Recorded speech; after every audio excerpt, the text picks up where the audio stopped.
Welcome to Hudson Raider football on the River Channel. I'm Chris Larson alongside with Joel Eby tonight, and we're on the campus of UW River Falls at Raymer Field. We've got spectacular views to the east of us, and just below us, a great football game tonight and a great rivalry. The River Falls Wildcats tonight and the Hudson Raiders. You know, this is one of the longest running rivalries. This goes back to even before it was the Big Rivers Conference, back when it was the Middle Border Conference. This is a big rivalry. And really, you know, on paper, you might say it's a mismatch, but when it comes to Hudson River Falls, you really got to throw the records out. It's River Falls homecoming. You know, they got nothing to lose. They got everything to play for, and I'm looking for a good football game. River Falls comes into this contest 0-4 in conference, but 2-4 overall. Won a couple non-conference tilts at the beginning of the season against New Richmond and Ellsworth, but so far winless in conference. But they have played a pretty tough conference schedule, Joel. Who have they played so far this year? Well, they've played both. They've played Rice Lake. They've played Chippewa. They've played Menominee. So really, Memorial. They've played the best teams in the conference so far. They've got North, and they've got Superior left after tonight. So they do have a couple of winnable games left on their schedule. But as far as making the playoffs, I think they're pretty much done. Raiders come into this game 2-2. So they still need 2 wins to qualify for the playoffs. With this game tonight, Menominee next week, and Eau Claire North to finish out the season. But first things first, they got to get it done tonight against the Wildcats. Somerville to kick off, and it is fielded at around the 10-yard line by River Falls. And the runner's taken down around the 26-yard line. So Wildcats will start from their own 26 or 27-yard line. I think we're going to look at the River Falls bright spot right away. Their quarterback, Ryan Kuzlik, is completing over almost 55% of his passes. He's thrown for 6 touchdowns versus only 1 interception. So Kuzlik a threat to throw. And really this team, other than Menominee and the Memorial game, they've scored at least 20 points in every game. So they're a pretty high-scoring team despite the record. Kuzlik will hand off this time, and running back going nowhere before he's piled up by the Hudson defense. And we could see a lot of that tonight. River Falls comes into the game. They believe they're just under 500 yards rushing on the season, so they're not really getting a lot of yards on the ground. Brings up a 2nd and 8 for the Wildcats. Their leading rusher is Sam Lenson. He's 44 carries for 209 yards, 4.8 yards per carry, but just 2 touchdowns.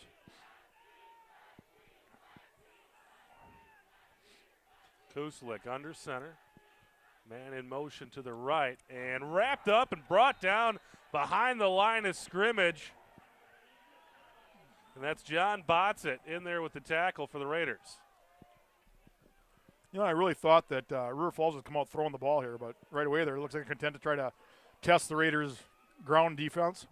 Short loss there on 2nd down brings up another 3rd and 8 here for the Wildcats, and this has got to be passing territory for Kuzlik.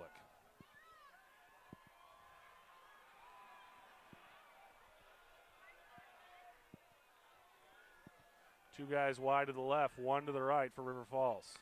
Kuzlik looking to throw, looks to his left, throws to his left. Receiver fell down but got back up, but the ball bounces off the turf and falls incomplete. So the Wildcats will send out their punt team, and Hudson with a 3-and-out on defense to start the game. And, you know, that pass there, that had no chance of being complete. He underthrew the receiver who actually fell down. If he wouldn't have fallen down, you know, it still would have been 5 yards short. So the River Falls offense doesn't get off to the quick start they wanted. Tyler Schmershna back to receive the punt. A little pressure there. And it takes a bounce. Schmershna will let it bounce. And the Raiders will take over from their own 36-yard line. Does it seem to you that Tyler Schmertz has been a little tentative on returning punts the last few games? Well, I know he was a little bit banged up last week. Maybe that's the case, but it just seems like he's let more of those bounce rather than, you know, field them and try to get maybe even 3-4 yards. But I guess you avoid the catastrophic mistake by just letting it down.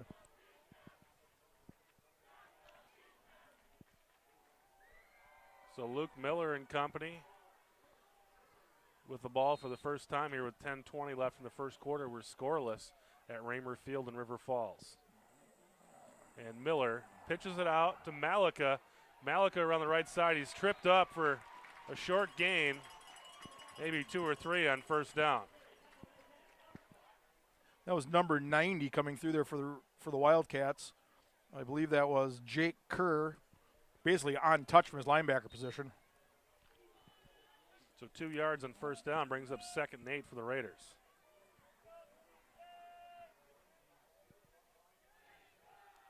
Holmes in motion, and they'll hand it off up the middle to Lotney.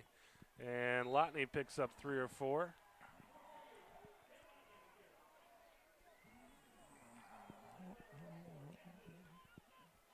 Well, that brings up, what, 3rd and about long 3, a short 4? Maybe 4. 3rd and manageable, we'll call it. Miller once again under center. Holmes to his right. Malik in motion. Try to draw the Wildcats off sides. They'll have none of it. Malika tries it again. They'll give it to Lotney up the middle. He's got a crease, and he'll add the first down. That'll move the chains for the Raiders. Nice little opening for Dan Lotney to squeeze through and get the first down. You know, what we've seen the Raiders do lately on offense that they've had some success with is Miller with the option, and they didn't run it all in that first series, but a lot of football left to go.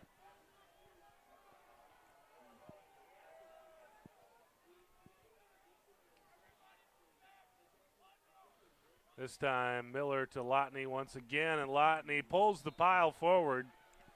Nice gain of about 4 there on first down, and if you can gain 4 on first down, it helps the rest of your play calling. That was a nice job of blocking by the left side of the Hudson offensive line.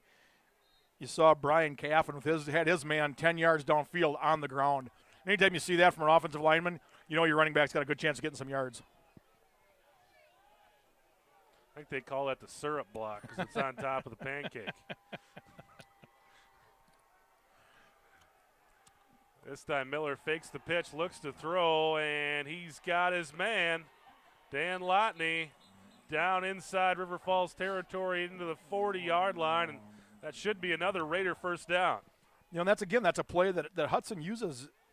Maybe the reason they have success is because they use it so rarely, but boy, that's been an effective play for them when they have that wide receiver clear out the zone and they run that running back. Typically it's been the fullback on a little crossing route, and it's always wide open. So 1st and 10 for the Raiders, 8:12 left in the first quarter. We're scoreless at River Falls. Raiders driving. And this time Miller gives it to Malika. Malika makes a move but picks up about 3 on first down.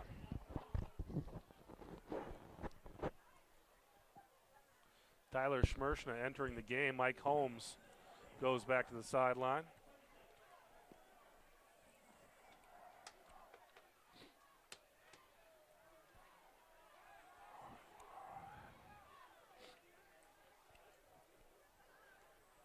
Man in motion is Schmershna, and they'll pitch it to him around the left side.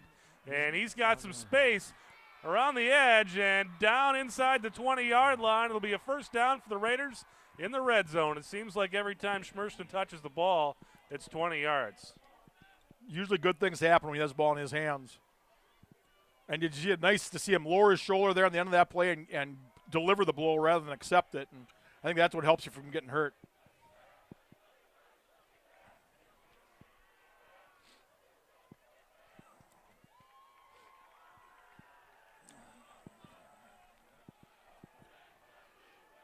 Miller will step back in the pistol this time. And they will move it ahead with Lotney, and Lotney with a nice gain on first down should set up a 2nd and about 5. And again, you see that nice block by the Hudson offensive line. You got Alex Hayes up there, Kellen Pearson, Vince Lindstrom, Brian Caffin, we mentioned earlier, Ben Shaw. Those guys are all 5 yards down the field. Pretty easy to run the ball. I could run the ball behind that line. Well, I don't know about that. Okay, I could walk the ball behind that line. Miller once again in the pistol. He'll send Holmes in motion. They'll actually fake it to Lotney. Miller takes it himself, dragging a guy across the first down marker, and it'll be a first down and 10 for the Raiders inside the 10-yard line. 1st and goal coming up. And there's that option we talked about earlier. That's been such a successful play for him. Miller's making really good decisions on when to pitch it and when to keep it. And as long as he can continue to make those good decisions, I think this offense could be unstoppable tonight. So first and goal just inside the 10-yard line. And this time Miller in under center. They'll kick it out to Schmershna once again. This time River Falls all over it, and Schmershna loses about 8 yards. So much for that 20 yards every time. Boy, and that was Alex Call, number 10, who came in on that and kind of blew that play up, and he just came in untouched. So they'll lose 7 and mark it second and goal from the 17 for the Raiders. You know, that's, when you don't pass the ball, it allows those defensive backs to cheat up like that and take chances. Hudson now, I think, they're in a situation where they have to pass the ball a couple times here. They'll send Holmes in motion. They'll fake the handoff to Lotney. They'll Got him throw wide it on open. top to Malika. Malika into Touchdown. the end zone. Touchdown, Raiders. Nostradamus. Joel Stradamus, correct again. And the Raiders lead at 6-0. What a nice touch, nice pretty little touch pass by Miller on that.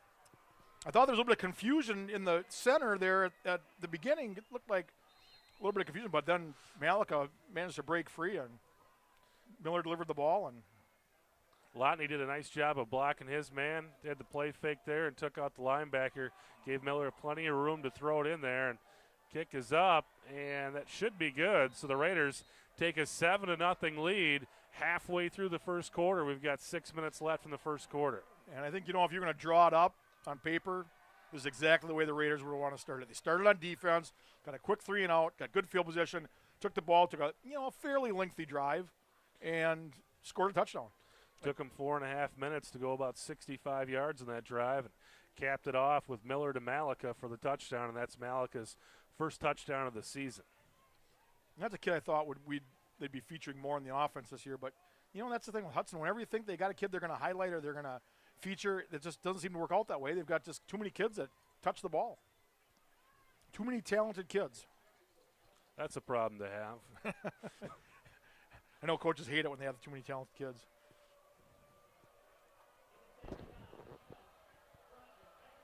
So Somerville set to kick off for the second time this evening. So the second of many. Hopefully. Nice crowd here for River Falls. This is their homecoming tonight.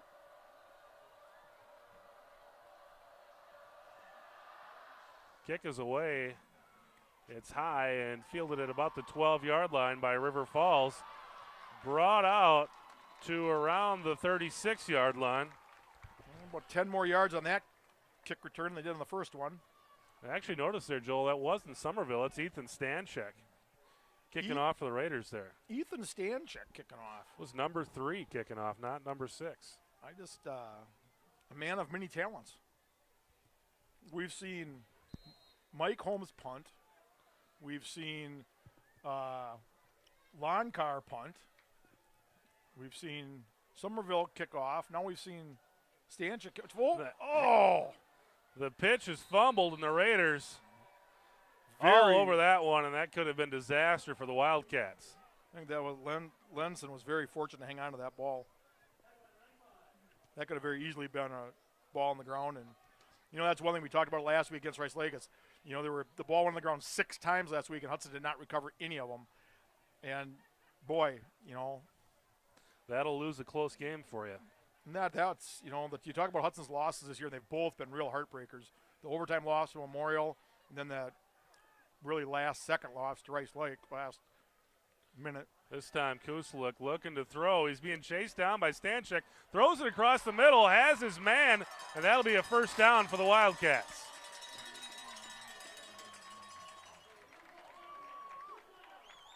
That'll set up River Falls near midfield. And that was number 89, Eric Wunrow, the tight end who caught that. He is the River Falls leading receiver. He's only played in 4 games. He does have 11 receptions. But he catches those short passes. He's only averaging a little over 7 yards a catch. 1st and 10 for River Falls. We've got whistles, and the play is stopped. I'm guessing we're going to have a little motion here on River Falls. Well, I guess you can't expect to hold them to no first downs.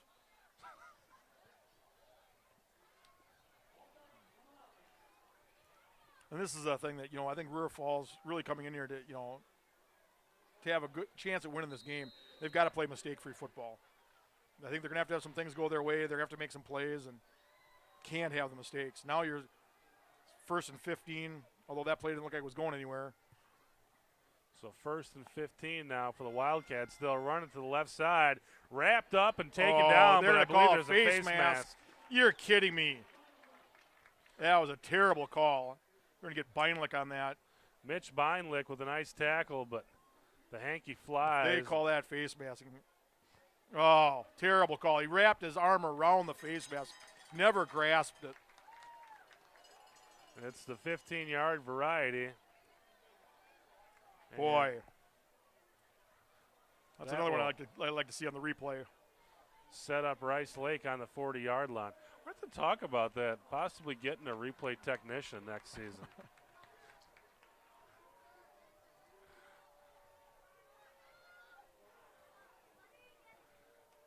So Rice Lake goes from a 2nd and 12 to a 1st and 10 on the Hudson 40-yard line. Kuslik hands it off. He'll take it around the left side before he's pulled down and wrapped up. Derek Campbell there on the tackle.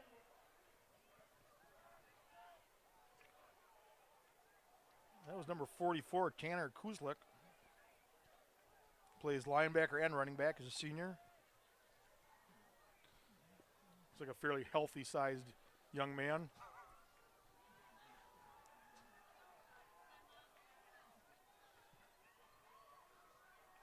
This time the quarterback, Kuslik, sends a man in motion, and he'll play fake it, looking downfield, throwing downfield, and it's incomplete. But again, flags fly. Lawrence Pruitt on the coverage, and the officials say he was early. I don't know. That looked like good defense to me.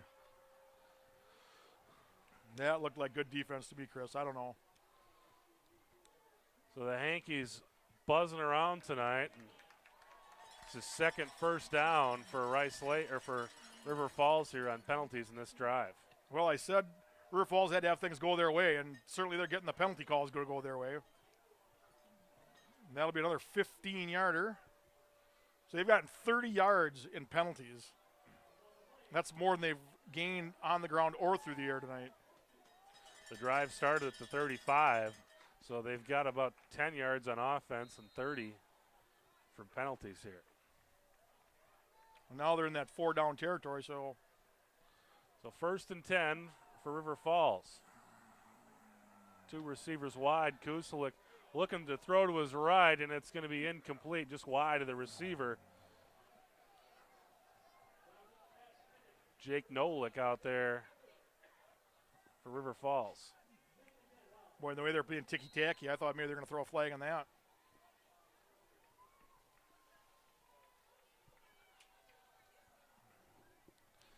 So 2nd and 10 now coming up for the Wildcats.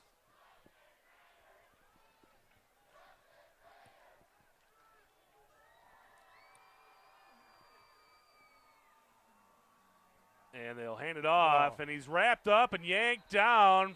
Mitch Beinlich reaching in there for the football, but the play's whistled dead. It's going to be a loss.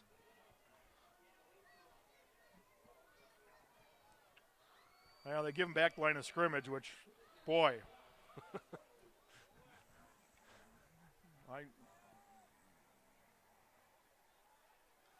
So 3rd and 10 after the fortunate spot here for the Wildcats. And again, as Joel said, we're in 4-down territory here. Well, they only got to stop him 2 more times. 1 receiver wide to the right. They'll send a man in motion to the left, and Kuslik looking that way, throwing that way, and nearly intercepted. And if Tyler Schmershna intercepts that, he's still running. I think he saw the goal line. That's a real dangerous play by Schmershna because, he doesn't make that play, and that's a touchdown for River Falls. 4th and 10 now, and it looks like the Wildcats are setting up for a field goal here. Well, I don't know if I agree with this, Chris. I guess it is 4th and 10, but 40-yard field goal attempt for River Falls. Kick is up, and it is good. Wow, No good. See, Just short. Wow. Had an opportunity, but the kick falls just short, and that'll set up the Raiders on the 25-yard line. well, they spotted on the 20 in high school, Chris. We talked about that. Was that 2 years ago when they were at Forest Lake and they did that same thing? Why wouldn't you go for a long field goal if you're going to get, you're going to gain positive yards out of it? I think it's a ridiculous rule in high school football. Certainly takes the risk out of the field goal attempt. Yeah, you reward a team for a bad play. So the Raiders will start off with 80 yards to go, and they'll give it to Dan Lotney up the middle, and Lotney picks up a couple yards on first down.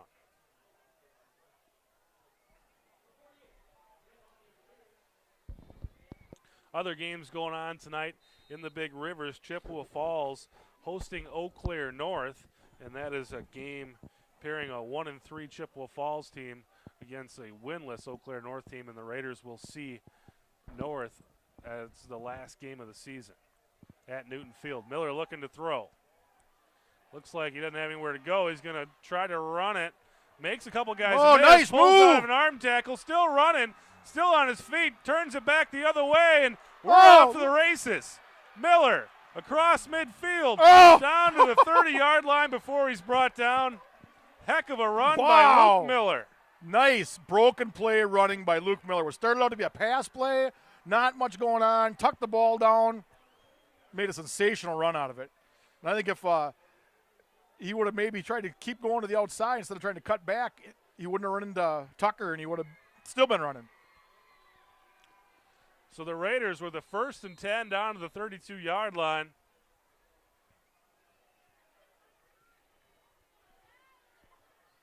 Miller with almost a 50-yard carry there. And they'll go up the middle this time with Lotney, and Lotney picking up 10 yards and more, and that should move the chains for the Raiders. And those are the type of runs they're going to really wear in a defense. They're going to take their toll in the third and fourth quarter. Actually, they mark it short of the first down marker, and that'll set up 2nd and 1 for Hudson. One of the unique things about this game, Chris, they do play for the Little Brown Jug, which has found a home in Hudson High School for the last few years. 2nd and 1 now for the Raiders. They'll send Joe Kelly in motion. They will go up the middle with Tucker Malika. Malika has the first down inside the 20-yard line for the Raiders.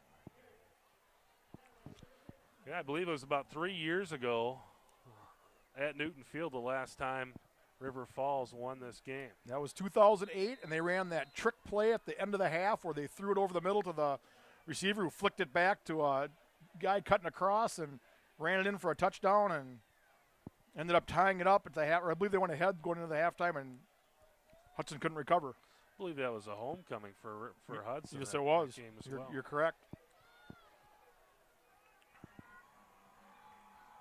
So Miller under center, Lotney behind him. Joe Kelly in motion. They'll run the option, kick it out to Joe Kelly. He's got some room. He's got a lot of space. He could score here. Breaks and the tackle touchdown. into the end zone. Touchdown, Raiders. So there's that effective option once again. And boy, Hudson's just offense hit on all cylinders. The passing game, the running wide, running up the middle, everything's working tonight for Hudson.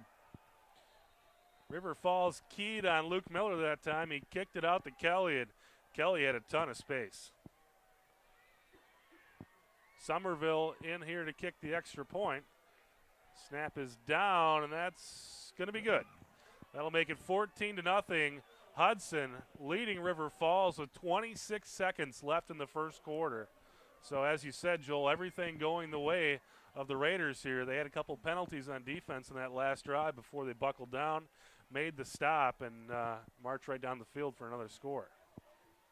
Yeah, Hudson's going to have to keep pressure because they're not going to get any breaks in this game. When you got a team that's winless, coming in as you got to consider a large underdog for homecoming. An impartial judge. If I was impartial, I would be rooting for him a little bit. Give him maybe a break or two, not necessarily, call it wrong, but maybe a slight holding. It probably won't get a flag where it may get a flag on the other end. Exactly, it shades Shades of gray. Gray lean the other way for the officials in games like this. Nobody wants to see someone get completely blown out on their homecoming game here. Of course, we would. As a Raider fan, I'm all in favor of it. So Stanchek in there once again to kick off. Looks like Somerville's got the place kicking duties, but Stanchek in there to kick off for the Raiders. And another nice high kick. Fielded at the 10. Oh. And driven down and around the 30-yard line. And last week, Joel, we noticed a lot of line drive kicks from both kickers, both from Rice Lake and from Hudson.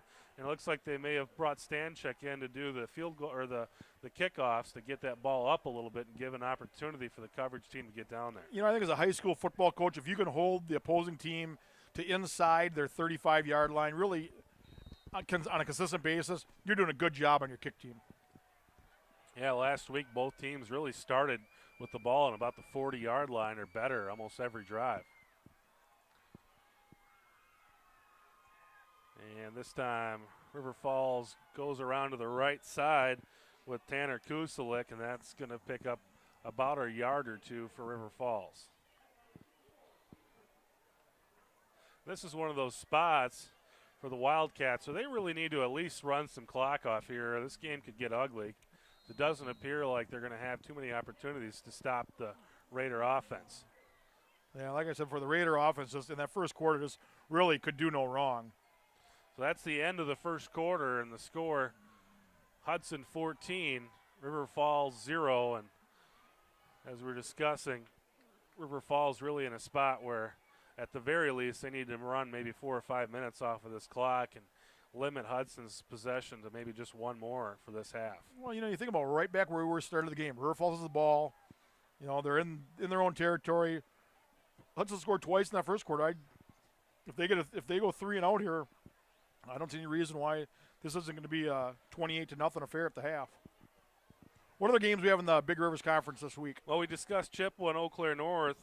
We've also got Eau Claire Memorial, and they're the surprise in this conference. It's 6-0. They're 4-0 in the conference slate, and they're hosting Superior tonight. And Superior able to get a win last week. They're at 1-3 in the conference. And did I see that Memorial is ranked 6th in the state? They are ranked 6th in the state. In trouble. Good for them. And you look at this Hudson schedule. They've taken on number 2, Kenosha Bradford. They've taken on Memorial, was the number 6 team in state, and then they defeated earlier in this season Wisconsin Rapids, who's now number 11 in state. So 2nd and 8 here for River Falls, and they throw it out in the flats. Nice grab and a little stiff arm there to get a couple extra yards. That'll bring up a 3rd and manageable for River Falls. The big game, though, tonight in the conference, 2 undefeateds as far as their conference record. We've got Rice Lake tonight on the road at Menominee, and that's a game that could end up deciding the conference crown. You know, we could very easily have 3 teams that have 1 loss in the conference this year. All 3 of those teams could beat each other. River Falls runs a man in motion, and they'll go up the middle, and that boy, it's going to be close. I think the official on this side looks like he's going to give it to him. The official on the other side, they're giving it to him. They'll move the chains. So that's the 2nd first down for River Falls that they've been able to manufacture without penalty tonight. You know, you talk about that Menominee Rice Lake, and that's a game that I really would like to see because I think that's going to be a great game. Over at Donna Nona Williams Stadium tonight. And next week, the Hudson Raiders will be hosting Menominee. And a good football team in Menominee. I believe they're ranked number 3 or 4 in Division II. And they'll be heading over to Newton Field next Friday night. Big tackle and brought down, headed backwards. The whole Raider front line there driving back. And that's a name we've called so many times. Guess who? Derek Campbell with a big stick. That Derek Campbell put his head down, put his shoulder into the tackle, and drove him backwards. And that's one thing that we just, you know, it's so good to see that. That's fundamental tackling. That's something we'll need to see a lot of next week for the Raiders to get a win against Menominee. Menominee, the big bad wolf in the conference, but these Raiders 3 years in a row now have defeated Menominee. You got to think that this senior class for this Menominee football team is not going to want to go 0-4 against Hudson. Well, we're going to have a little movement by River Falls. And that's just it. You know, there was such a mystique about Menominee. There were so many years where they just, you know, they never lost a conference game. And once Hudson got over that hump, and I think it's more of a mental thing than anything else, once they got over that hump, it made it easier for them to win. And last year, which was a game that Hudson went into as an underdog, Hudson pulled it out. You know, 2 years before that, again, those are games that, well, I know the first one for sure Hudson went in as an underdog. The second one, I got to believe Hudson was at least an odds-on favorite. So a big one coming up next week for the Raiders. Tonight, taking care of business against River Falls. Kuslik looking to throw under pressure. No, how can you call that interference? And he's got a right to go for the, he's got a right to his space. The flag that flies. Is a and terrible call.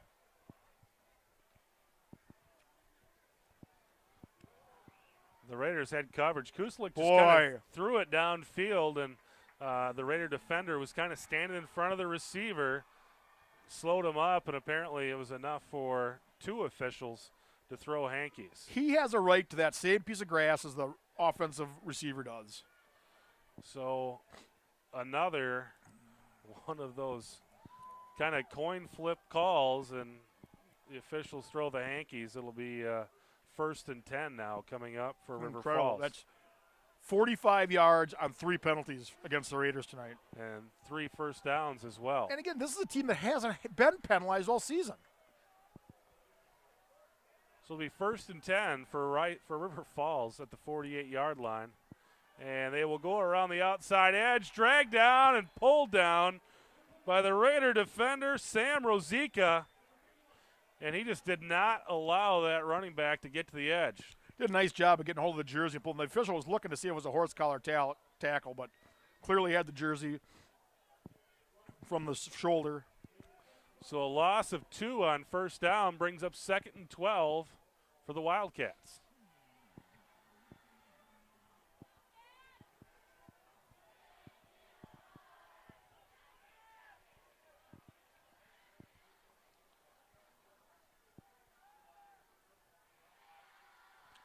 Kuslik looking to throw across the middle. He's got his man, and that's going to be close to a 1st down. Eric Wonrow will depend on the spot. Looks like he's going to be just short of the marker. And there was a Ben Wonrow that played here a few years ago. Was a pretty good football player as well. Well, it could be the same family. So 3rd and about a yard for the Wildcats. Man, I got to believe this is 4-down territory. Well, and they'll run it up the middle with Kuslik, and he'll have the 1st down. That'll move the chains for River Falls. 8:25 left in the first half. Raiders leading this game 14-0.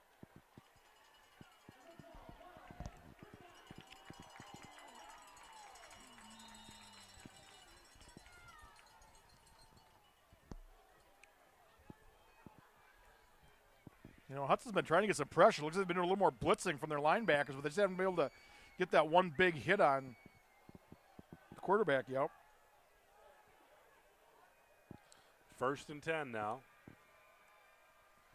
And Kuslik this time to the outside, and no penalty flags fly on 1st down. Bring up 2nd and 10. That was one of those plays we've talked about so many times where I think just Tanner Owens just put his shoulder in there and separated the man from the ball. But again, that's a dangerous play because if he makes that catch and bounces off, he could be off to the races. Worked in that situation. So 2nd and 10 now, and Kuslik will hand it off. Once left again, sides to Hargrave, and Hargrave with a short gain of a yard or 2, but as you were about to say, Joel, the Raiders drive him backwards. And that's Derek Campbell again. What a nice linebacker he's shaped up to be this year. So 3rd down at about 8 for the Cats. And once again, really, they're in that 4-down territory. And they haven't really had success at all on the ground. The only success they've had has been through the air. And a lot of that's been due to the penalties. Well, we've got a timeout. So River Falls calls a timeout with a 3rd and 8, 7:19 left in the first half. They're going to talk about it. And as you said, maybe they only need 5 or 6 yards here to make it a manageable 4th down situation for them. And they've done just what we've said they needed to do. They've run about 5 minutes of clock off, a little bit more than that on this drive. Well, and I can't help. I don't want to harp on it, but again, it's due to the penalties against Hudson. You take away those penalties from Hudson, this is a severely one-sided game. So got a nice crowd over there for the Hudson Raiders, full bleachers. Looks like the high school kids, a neon night, dressed in their blaze orange and yellow neon.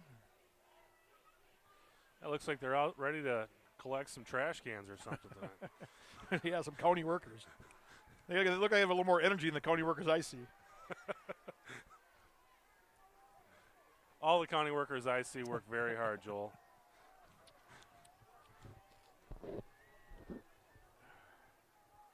So, 3rd and 8. Coming up here for the Wildcats, the Raiders looking to get off the field here on defense. Well, I got to believe they're going to throw the ball here. They're going to throw it twice.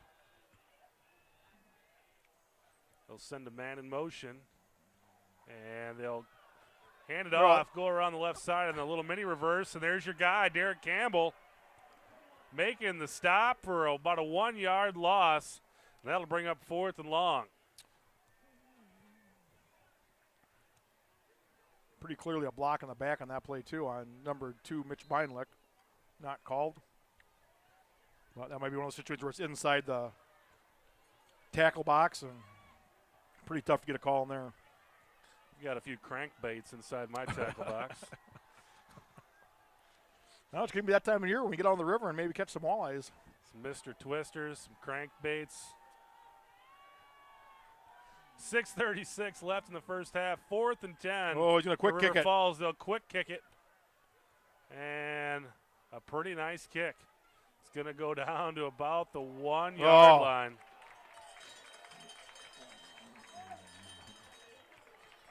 Well, that couldn't have really worked out much better for the Wildcats. It looked like he was going to have a tough time getting that kickoff, but he does manage to pooch it out there, and like you said, got it down inside the 1. So Hudson has 99 yards to go. That's a good way to pad your stats. Some 99-yard touchdown drives. Well, they haven't been those yardage numbers. Yeah, and they have not been stopped yet, so they have 6 minutes and 23 seconds to go down to make this a 21-0 game. Raiders had some trouble last week starting in the shadow of their own end zone. See if they can get it done here. They'll send Bell into motion. Miller looking to throw. Throw indeed. He's got him. And he's caught it. What unbelievable grab by Alex Herring. Basically just reached around the defender and made the grab, and that will give the Raiders plenty of space out to the 40-yard line. And that's why Alex Herring leads the Big Rivers in yards per catch, averaging just over 28 yards a catch. He's got a flair for the spectacular, and that was a heck of a grab. Oh, it's going to be fun to watch him for the next 2 years, too. That was Larry Fitzgerald-esque. Yes, it was. 6 minutes left in the half. Raiders the 1st and 10 out to the 39-yard line, and they will fake the run to the outside, and they'll go up the middle, and that's, I believe, Malika. It is, and Malika with a nice gain, about 8 yards there on 1st down.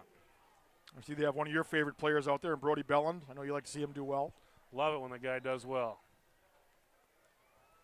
You know, again, going back to that pass, that was a nice pass by Miller, too. He put it out there enough where, he wasn't going to overthrow him, didn't underthrow. You gave him a chance to go up for the ball, and that's what you got to do with a guy like Herring, who's clearly has a height advantage over all the defensive backs he's facing, is you got to just give him a chance to catch the ball.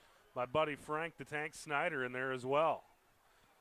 And they will kick it out to Schmershna, and Schmershna, the ball comes loose, and River Falls has it.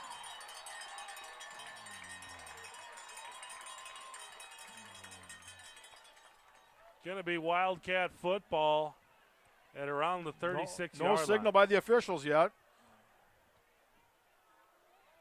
Still talking no, about it, aren't it they? looks like they're saying it's Hudson ball. It may have gone out of bounds, and if the ball goes out of bounds, it should be Raider football, and it is. Wow. You know, it's hard to see at this angle because we have the players right in front of us, but clearly looked like River Falls had the best chance of getting that ball. That's a break for Hudson. Ball must have gone out of bounds, so the Raiders able to retain possession, but a third down and about 18 here coming up for the Raiders. They need another one of them passes to Herink if they're going to convert this, because they're in no position to be taking it on fourth down. I think the Raiders will be content here just to try to maybe get a few yards and pump this thing away and leave it up to their defense. Miller in the shotgun. They'll run Malik in motion, fake the handoff. Miller. Oh, they've got him. Downfield, throwing downfield. Got his guy, and Schmerz almost makes the circus catch, but it's incomplete. And the Raiders will be punting here on 4th and 18. Boy, he had a nice chance of that. Did notice that they did have double coverage on Alex Herink that time. They weren't going to give him any chance of catching the ball. But that's good, because if they're going to double cover, if they're going to put their safety on top of Herink, that means that they're going to have a chance on those outside receivers to get the ball to them. Yeah, if they want to double Herink, that should leave Tyler Schmershna and Tucker Malika plenty of space out in the field. Looks like they'll bring Lonkar in to punt this time.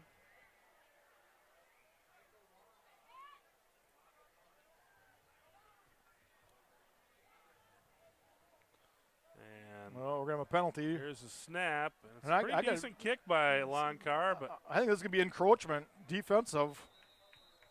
Fielded at about the 40-yard line, and they didn't stop the play, so I got to believe that penalty's going to be on the defense. See what the boys in stripes come up with. No, and it's motion against the Raiders. Now, why would you not stop the play? If it's motion, why would you not stop the play? Well, if it is a formation issue and River Falls is able to return that kick, they can give them a chance to decline it.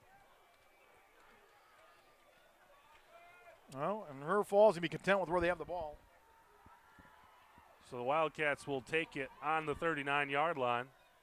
4:44 left in the first half. And the Raiders, after putting 14 points up in the first quarter, not able to get on the board yet. Really a product of River Falls holding the ball for most of the second quarter so far. Well, Hudson's had the big miscues, not only the defensive penalties, but the miscue on offense there. You know, that cost them 15 yards, 10, 15 yards. This time it'll be Kuselik getting some space, and he's finally pulled down by Tyler Schmershna, but not until he picks up the first down. Well, that'll move the chains for River Falls out to the 49-yard line of Hudson. I believe that's the first time River Falls has legitimately took the ball themselves across midfield. Didn't have this far to go this time, but their first running first down of the evening. Should say first running play over 10 yards. Kuselik will throw it out into the flats and drag down, pulled down, and that's a loss of about 1 yard. Number 11, Tanner Owens over there making a sure tackle.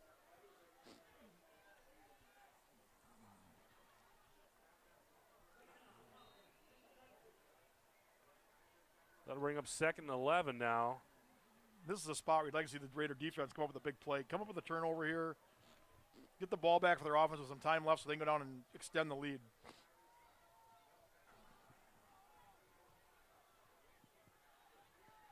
Kuselik looking to throw. Throws it out to his right. Single coverage. And it'll be incomplete. And that's Tanner Owens once again with the coverage on the right side. Did a nice job. Well covered there. The ball was really overthrown, but I don't even know if a well-thrown ball would have been caught the way Owens had coverage. Owens had the inside angle, and the ball bounced safely out of bounds. That's one thing you like to see those defensive backs get that inside position so they can use the sideline to their advantage and try to force that wide receiver out to the sidelines. And once they step out of bounds, they can't come back in and catch the ball. So 3:28 left in the first half. Hudson leading at 14-0. 3rd and 10 for River Falls. Kusalik under pressure, being chased by Botzik, gets rid of it, but dragged down, and that's our guy, Matt Strakota. Big Matt Strakota makes a nice tackle. It looks like they were trying to set up a center screen on that, and Strakota sniffed it out. Loss of a yard, and that's probably going to bring out the River Falls punt team. But they fake going for it and punted. Now are they going to fake punt and run it? It's about the same field position that Rice Lake did it last week. Kick is away, and it's nice a good kick. one. Schmershna fields it without calling for. He's got some room if he gets to the corner. He gets to the corner, makes another guy miss, but finally pulled down at around the 32-yard line. Well, the Raiders was just over 2.5 minutes to go. Not sure why Schmershna just wasn't flat in there. He didn't call for the fair catch. But That's one of those situations where you think, we talked about it being tentative before. That's one of them situations where you think he would have had reason to be tentative, and instead I don't think he got a tremendous amount of return out of it, but it looks like he got 10 yards. So the Raiders will start at their own 32. 2.5 minutes left to go, trying to add to a 14-0 lead. And they'll go up the middle, and that's Snyder picking up about 3 on first down.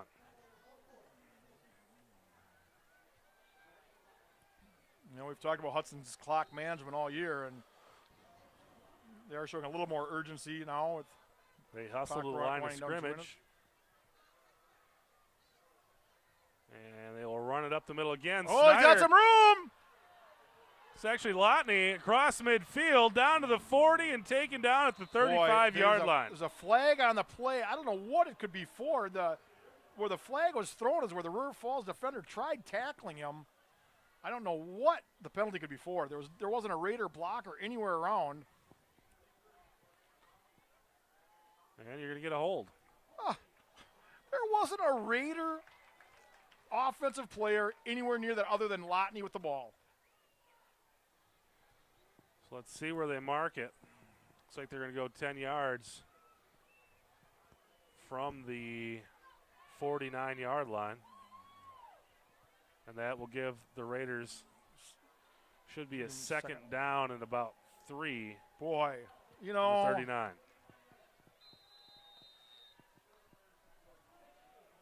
Clock rolling at 1:57.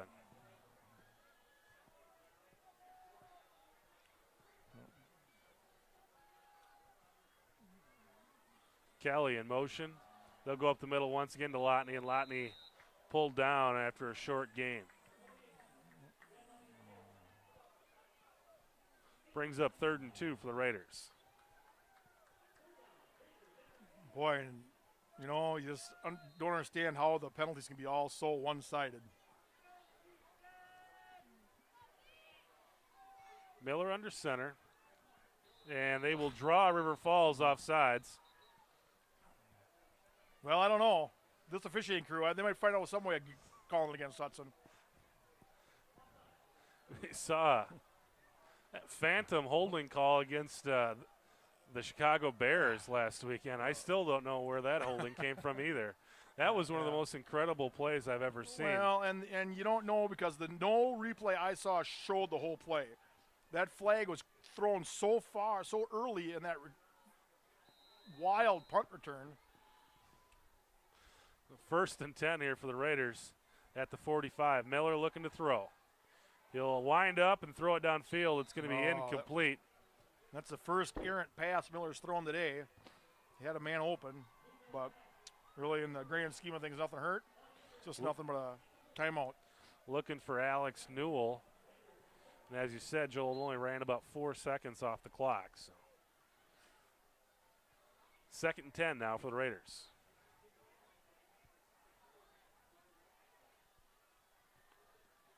And they'll run it up the middle this time with Lotney, and Lotney That should be a first down. gets They'll stop across the 45. Not a big time burner there either. And that will move the chains and stop the clock. Raiders right back up to the line of scrimmage. The official does not even wait for him to set the chains before he winds the clock. And they'll give it to Lotney once again up the middle, and he's I think Hudson's got to call a timeout here. picks up 7 or 8 yards and call a timeout with 51 seconds left in the first half. Raiders looking to add to their 14-0 lead. And this is one of the situations where, Hudson does have their 2 remaining timeouts, but they're not going to be able to run the ball up the middle and score a touchdown with the time they have left. I do not believe. They will be able to stop the clock here, though, if they can pick up a 3 or 4 yards. They'll get a free clock stoppage after getting the first down here. So maybe you don't have to look way downfield on this next play, but maybe in a nice intermediate pass here. And again, we've seen that where those short passes to the backs have been effective for Hudson. If we can get, or maybe they can just turn somebody loose on the outside and get the touchdown all in one fell swoop. That'd be fine with me.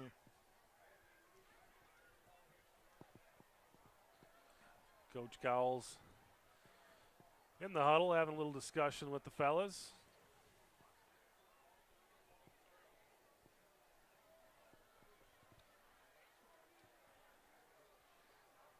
Speaking of our coaches, River Falls is coached by Coach Jason Wolf. I'm not really familiar with his background, or I think he's relatively new to the River Falls program. Yeah, I think he came here a few years ago, and if I remember correctly, he came from the Prescott squad. Miller looking downfield, throwing downfield, and it's broken up, looking for Mike Holmes. And that's not a penalty.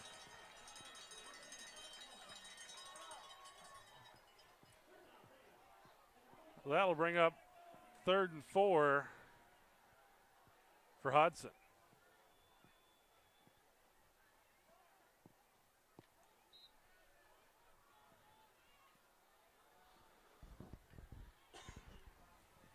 Well, I believe Hudson's going to run the ball here.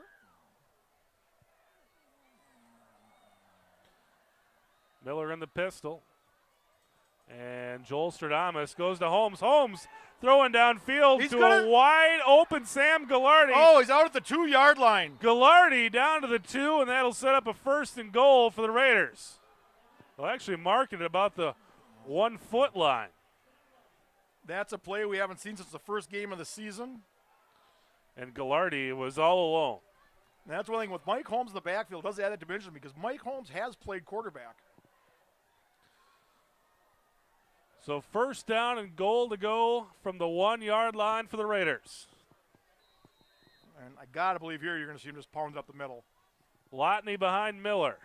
It looked like River Falls jumped, but it's into the end zone for the Raiders. No penalty flags. Dan Lotney, touchdown.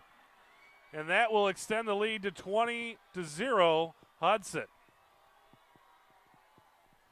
And that's one of those real backbreakers as far as River Falls Wildcats go. They were putting up a pretty good defense there, and then that halfback pass caught them with their pants down, and Gallardi almost got into the end zone, but not quite. Holmes gets the snap down, and the kick is good. And that'll make it 21-0 Raiders. So after keeping Hudson off the clock for all of the second quarter, the Raiders hit pay dirt with 35 seconds left in the first half. And the Raiders have shown the ability to not only grind the ball out, but to hit some big plays. And we're going to see how that plays out in the second half. Hudson will start with the ball. The important thing here is with 35 seconds to make sure you don't give up any big plays on defense. And that's something that the Raiders have been susceptible to really in the last few years. Well, we saw that against the Superior. Superior's only 2 scores came on the opening kickoff, and the very last play of the game, it was a 80-plus yard touchdown run. Raiders gave up a touchdown at the end of the first half to Kenosha Bradford after really dominating the first half of that game. And that touchdown really turned the tide in the whole game. That was a little better football team than this one is, but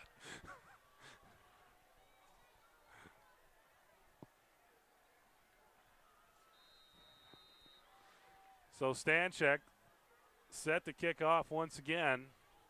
I got to believe that they're just going to pooch this one down the middle.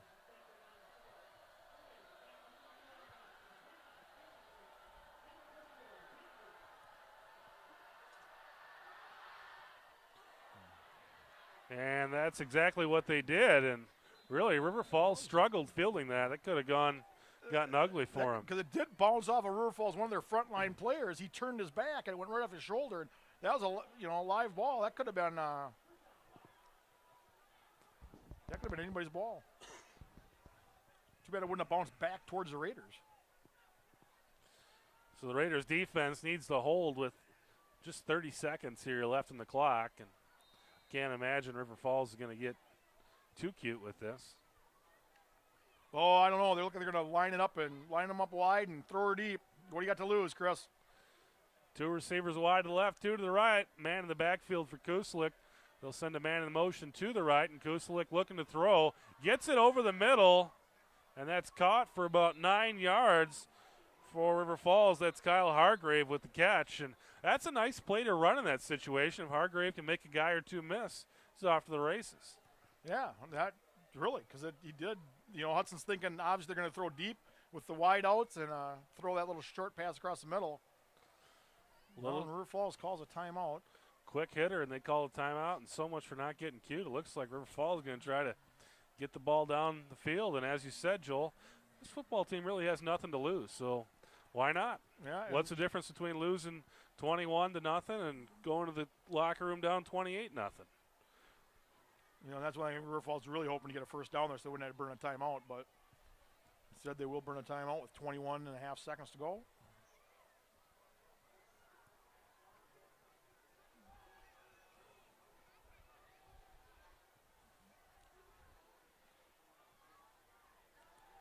We have a little more football-like weather tonight.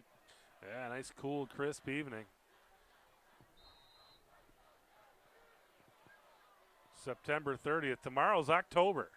Kusalik. This time he looks downfield, and he's going to be wrapped up, pulled down, and sacked. I believe that's John Botzett on the sack, number 96. John Botzett. Senior defensive lineman. And they're going to be lucky to get this play off. And that'll be it. Get it off. So at the end of the first quarter, we're heading to halftime with the Raiders leading the River Falls Wildcats 21-0. Joel and I will be right back with the second half. Second half about to begin, and the Raiders will be receiving the kickoff here, so they'll get the ball first. And the 21-0 lead, that's a pretty good position to be in. Yep, you can't complain about the way this first half has gone, and hopefully the Raiders will pick up right where they left off and not have any lapses. Tyler Nice Schmershna deep, and he will let this one go into the end zone. That'll be a touchback. The Raiders will start off on offense on their own 20-yard line. Alex Burgess out there on the kick return team just lit some Wildcat up.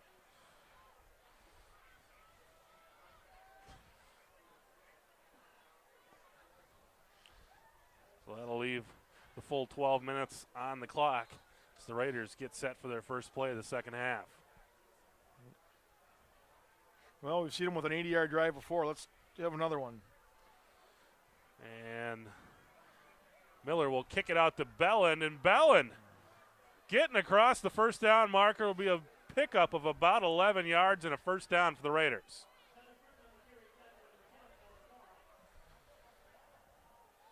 So Miller on the option kicks it out to Bellin. Bellin's got some space and makes it happen. Gain of 11 at the 31-yard line now, 1st and 10 for Hudson. Do that about 5 or 6 more times. We'll be right down there ready to score.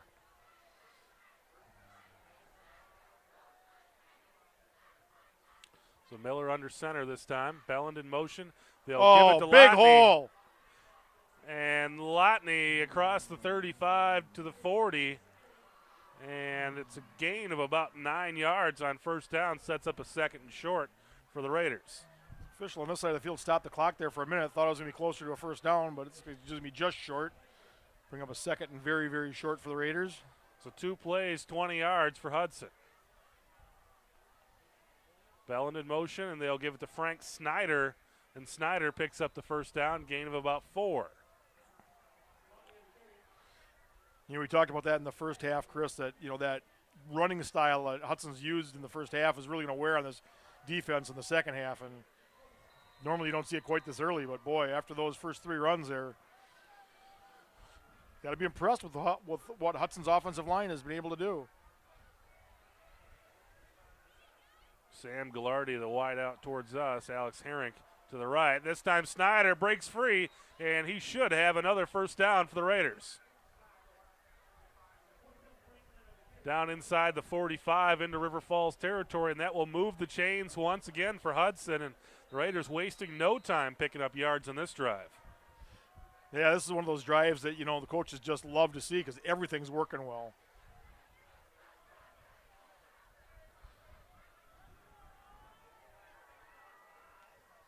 So we've got Miller with Malika to the right and Bellin in motion to the left, and they will go up the middle once again, and believe that's Snyder picking up about 5 yards.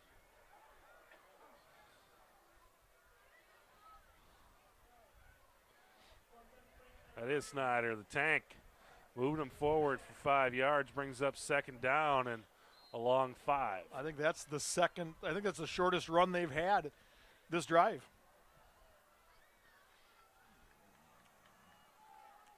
Miller under center, and they will run the option on the left side. Kicks nice out to Malika. Pitch. Lots of room for Malika. Tries to make a guy miss, but gets down to about the 20-yard line. That'll set up another first down for the Raiders. And a lot of that was on Luke Miller. By holding that ball as long as he did, it really made that defender choose, and he chose wrong.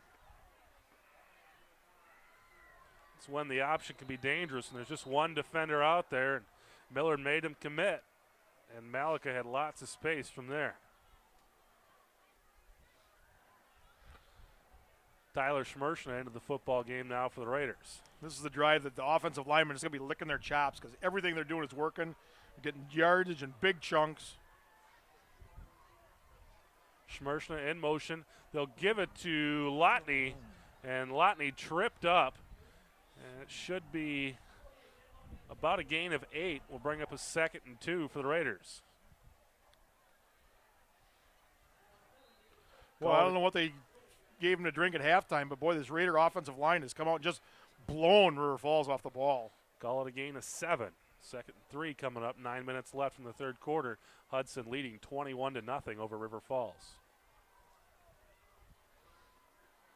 Gallardi wide to the left. Herink to the right. Schmershna in motion, and they will give it to Schmershna around the right side. Gets a block, but he will be taken down after he gets the first down. Pickup of looks to be about 6 yards there, and that will set up the Raiders in a goal-to-go situation. 1st and goal from the 5. And one thing, Chris, with this group of offensive linemen that Hudson has, they do have 4 juniors on the offensive line. All right, take that back. It's 3 offensive linemen because Ben Shaw is a senior. Kellen Pearson is also a senior. But you've got Lindstrom. Miller up the middle. I believe that's Snyder. He's going to be in the end zone for a touchdown. You'll have Lindstrom, you'll have Caffin, and you'll have Hayes all coming back next year, which really bodes well for the Raiders for next season. Dan Lotney actually in there. Looked like they had him stop, but the extra effort breaks the plane, and the Raiders will take a 28-0 lead with 8:23 left in the third quarter. If the Raiders can keep the Wildcats off the board and get in the end zone one more time, the continuous clock will start. Kick is up, and it's good by Somerville, and that extends the Raider lead to 28-0. Boy, just everything went right from that drive. The Raiders didn't throw the ball once, just pounded it. Most of those yards came little. We had the one big run to the outside by Malika, the option. But other than that, it was big chunks of yardage up the middle. Lotney and Snyder with some nice runs there. When he can pick up 8, 9, 10, 11 yards a crack, doesn't take long to get down the field.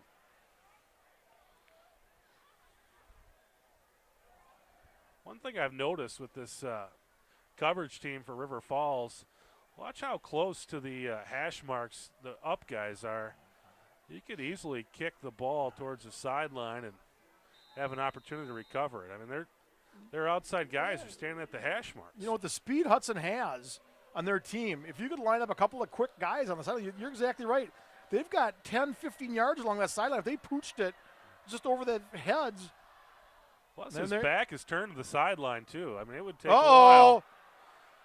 Little trouble on coverage for River Falls, and they will get down to about the 22-yard line before he's brought down. But boy, they're fortunate to get back on that ball.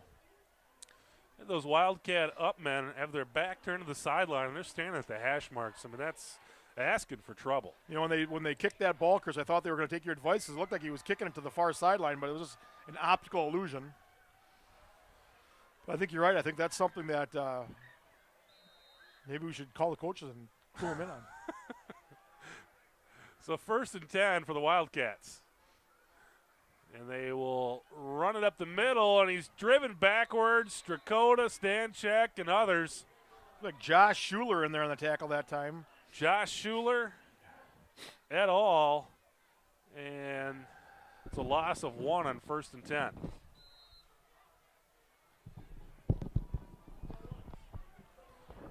Second and 11 coming up for River Falls. The Hudson defense has shown they can stop the ball, stop River Falls from running the ball. It's just been those pesky pass interference calls. This time they'll go around to the left side, and again, wrapped up and pulled down, a gain of about 2 yards there for Kyle Hargrave. Brings up 3rd and 9 for River Falls. Well, the defense makes a stop here. Hudson's going to get the ball back again with fairly good field position. River Falls has shown a good punt game tonight.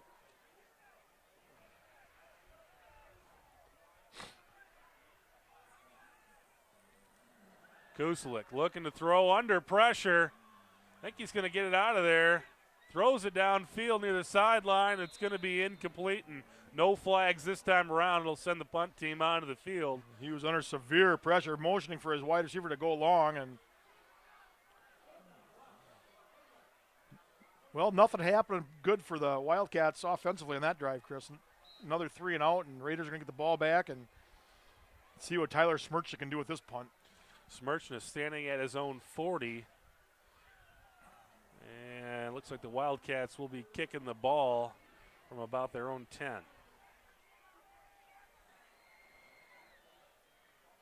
Plenty of time. He gets the kick off down to the left side, and it's another beauty.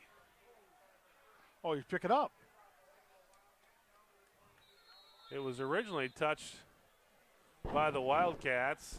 And it's going to be brought back up to where you originally touched the ball. That's why it wouldn't have been a bad play there for Smircha to pick up the ball, because once it was touched, it was a free ball. Could have picked it up, and even if he would have dropped it or something bad would have happened, it would have gone back to where it was originally touched. So Hudson will take over at their own 30. Looks like they'll mark it at the 29.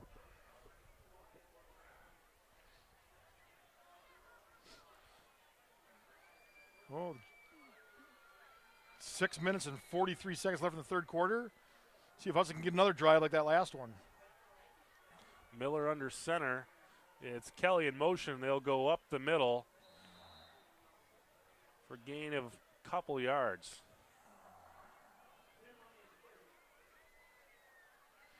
It does look like Hudson's getting some new offensive players in there with number 54, Matt Wang, an offensive lineman, a senior or a sophomore, excuse me. Dan Lotney gained a 3 on that first down play.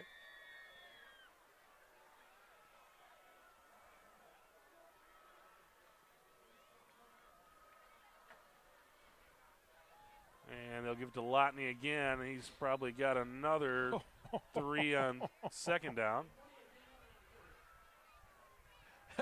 And speaking of Matt Wang, on that play, he had his defensive player 5 yards downfield on the ground. That's another one of those syrup blocks you talked about. Put it on top of the pancake. I love that.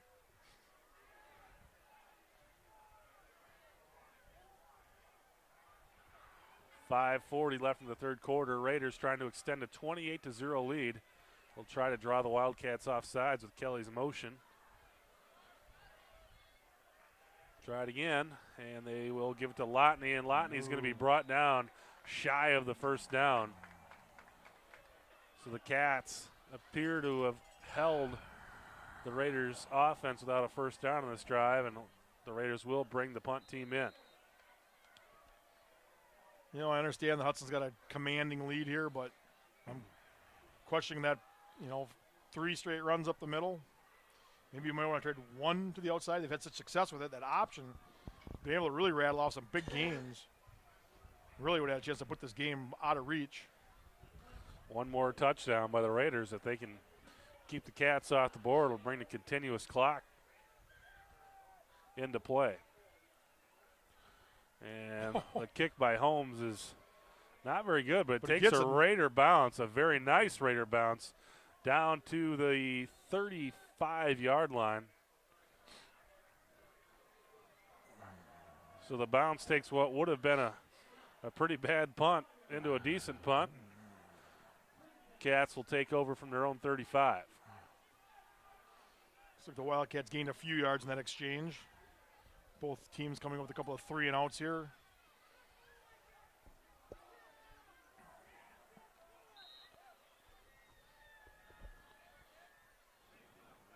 So Kuslik and company trying to get on the board for the first time tonight. And they will run it up the middle and get nothing there. Kuslik pickup of about a yard on first down.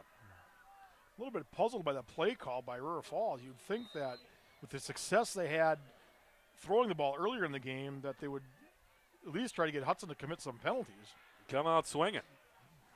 I mean, you're down by 4 scores with under 4 minutes to go in the third quarter. You got to get some points on the board. Yeah, they got pretty aggressive there at the end of the first half, but kind of cooled it off now. Here we go here in the shotgun, though. Spread them out wide, and they'll throw it deep and nearly intercepted. Coverage there by Lawrence Pruitt. And once again, he was trying to get it out to Eric Wunrow. Eric Wunrow is listed as tight end, but that time he was split out wide. So 3rd and 8 now coming up for the Cats. Clock stopped at 3:36 left in the third quarter. Hudson leading at 28-0.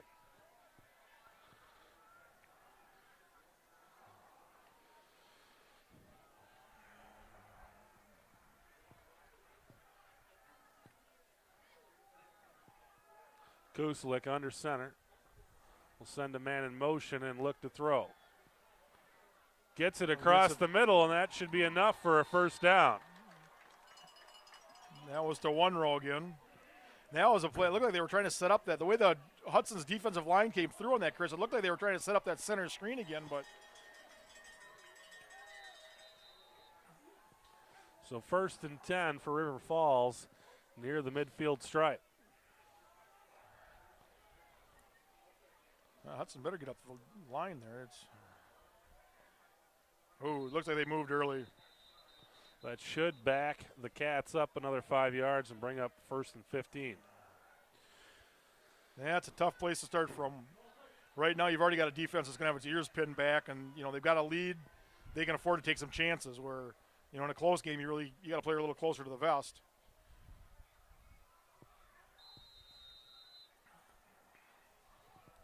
The Raiders tonight looking to get to 3-2 in the conference and stretch their record to 4-3 overall. And they get to that 3-2 mark, they need just one win to become playoff eligible. River Falls is eliminated from the playoffs. They're 0-4 in the conference. Kuslik looking to throw. Throws it to the right side, and I believe he's got his man pickup of about 4 or 5 there. So you got the penalty yards back. Bring the ball back to the original line of scrimmage. Actually, just short of that, brings up 2nd and 11. Boy, that was an interesting spot. I thought he clearly at the 50-yard line, but I must have been wrong. You can only predict plays before they happen. After they happen, it's a different story. And they will run it up the middle. Kusalik finds a little hole there and gets it down to the 45-yard line. It'll bring up a manageable 3rd down and about 3 for the Cats. Here, the Raiders are bringing some wholesale changes on defense. Looks like they're going to bring that first-string offensive line back in, or defensive line, excuse me. Botsett and company back into the game. And I have no problems with, Coach Cowles trying to get some of these players in, especially the seniors, the kids that have stuck it out for 4 years. And Kusalik should have enough. Gets over the 40-yard line, and that'll set up a 1st and 10 for the Cats.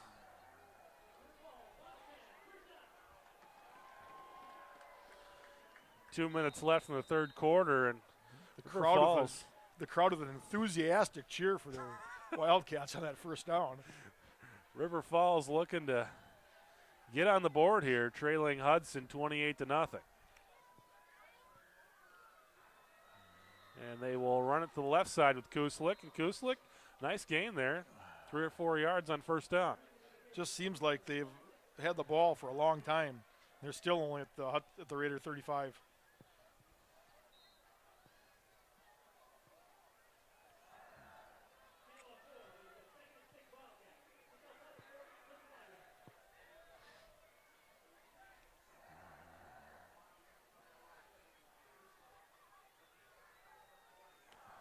Receiver wide to the left.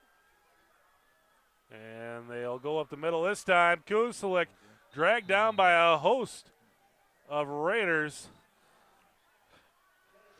Led by Stephen Berkey. Stephen Berkey and Matt Strakota. They mark it back at the line of scrimmage again. Looked like he lost a yard or two there, but maybe they marked it at a loss of 1. We'll bring up 3rd down and 7. Clock ticking at 45 seconds left in the 3rd quarter.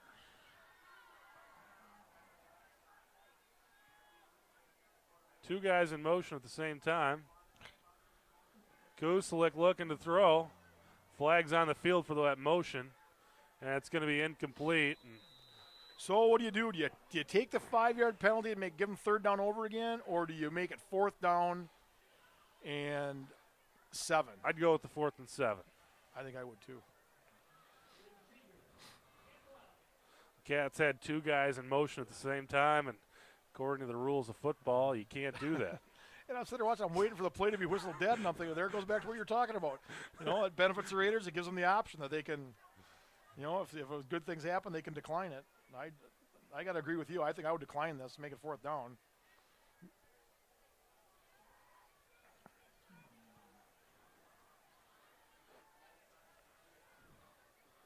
See what we come up with. Well, I heard Cowles screaming from the sideline and decline it, so. It'll be declined to bring up 4th and 7 for River Falls at the 37-yard line of the Raiders, and you got to think they're definitely going to go for it here, but you just limit their opportunities to just 1 instead of 2 by declining that penalty.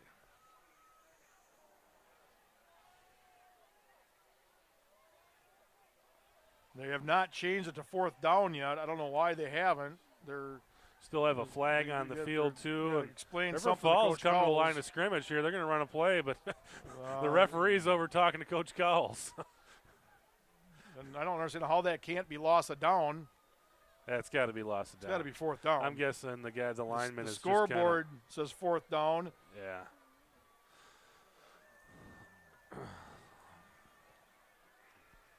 Yeah, if it's not loss of down, you definitely take the penalties. I mean, it's obviously loss of down. But I'm guessing the man with the stick in his hands is taking his time. Not sure what all the discussion is about, though. Well, I think.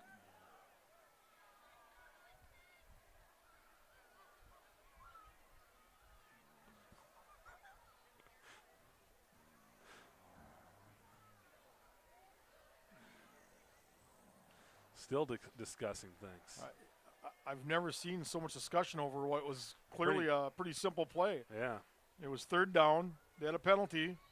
They declined it. It's 4th down. I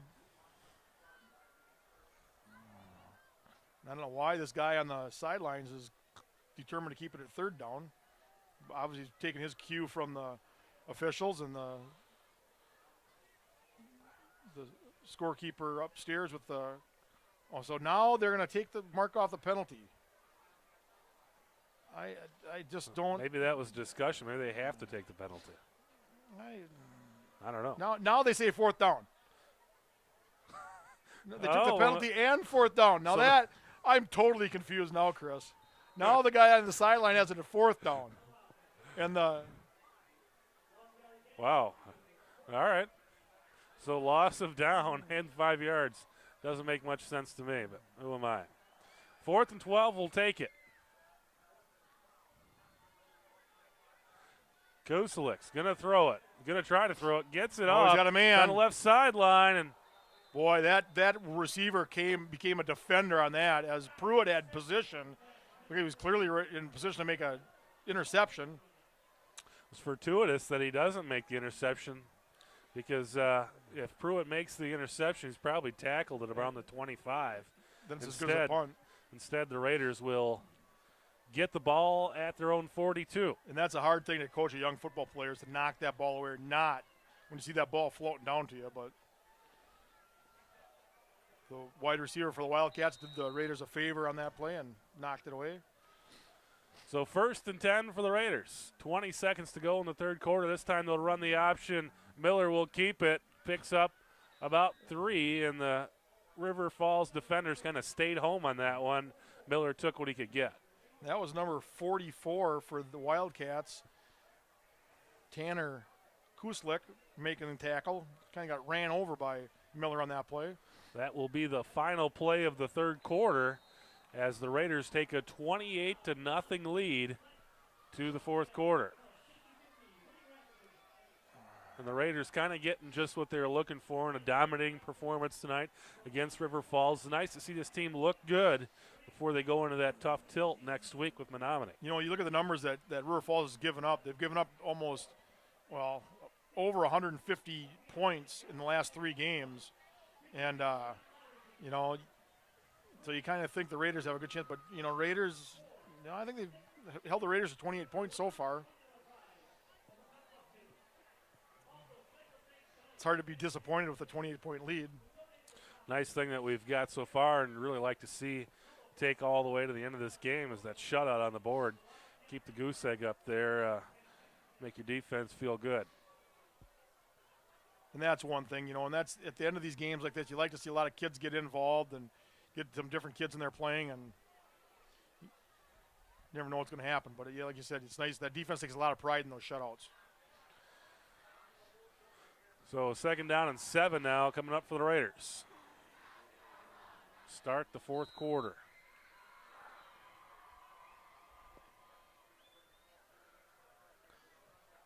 Miller under center. Holmes in motion, and they'll go to Lotney. Lotney space and more. Over midfield and down to the 42-yard line. That'll move the chains. Nice run by Lotney. They were again running downhill. I think that offensive line is doing an outstanding job. Can't say enough about what kind of a job they're doing today against that River Falls defensive line. When you see your offensive line 5, 6, 7 yards downfield, boy, you know they're doing something right.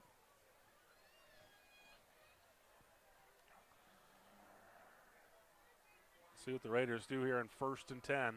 The River Falls 42 on the option. Miller will keep it himself, pulls a guy with him, picks up still on his feet. It's going to be a gain of about 5 or 6 for Luke Miller on 1st down.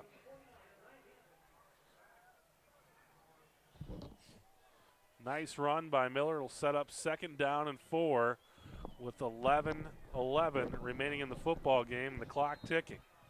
Once again, River Falls really has no answer for that option. Luke Miller's doing a fine job with making the decisions when to keep it, when to pitch it. It's been very effective. I think that's been their most effective scheme, their most effective play.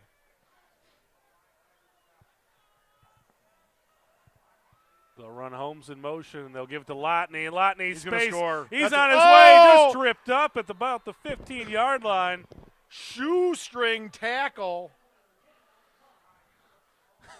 And Lotney saw space in front of him and found another gear that we haven't seen yet out of him. Boy, I thought for sure he was going to score on that. So it'll be 1st and 10 for the Raiders at the 16. And this is that beautiful position we like to see him in because they can get a first down and they're well within scoring range. They get a first down here and it puts the ball inside the 5-yard line with 4 more downs. And it looks like the Raiders just, more than content just to run this ball. Raiders will bring Frank Snyder in, and they will give it to the tank.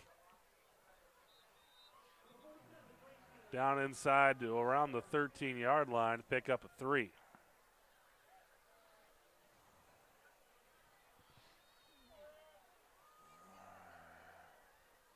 So they 2nd and 7 coming up for Hudson. clock continuing to tick, ticking down to 10 minutes left in the ball game.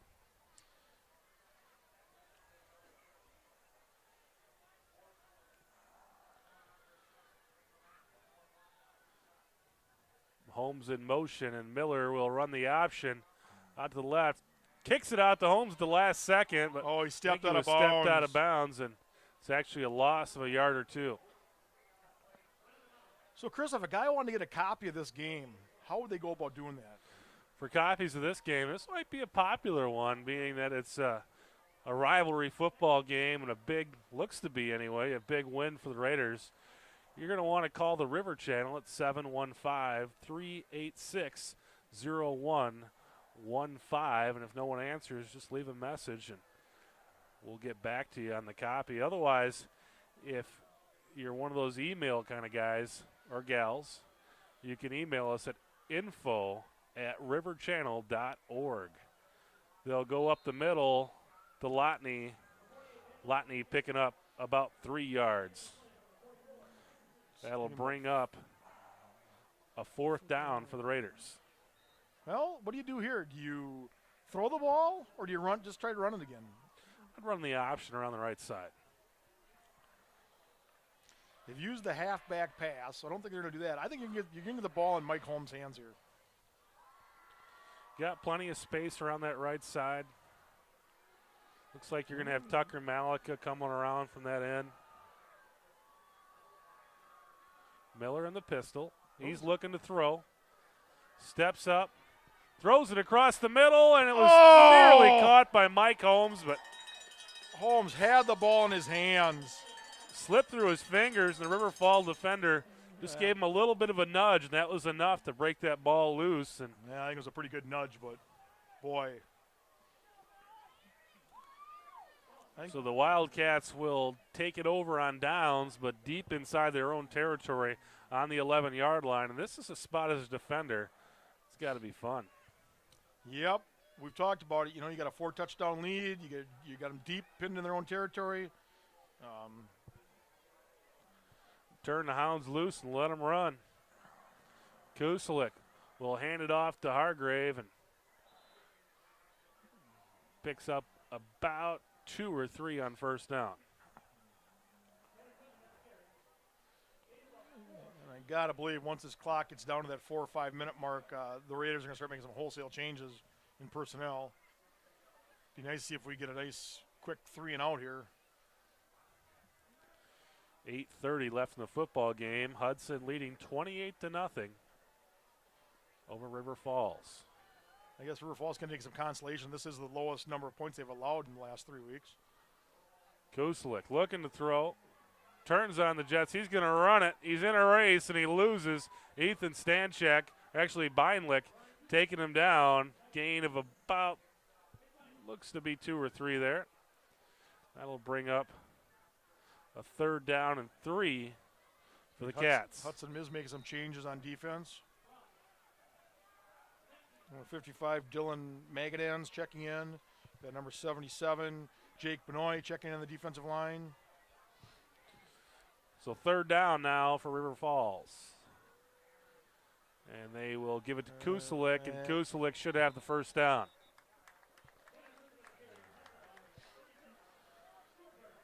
River Falls moves the chains.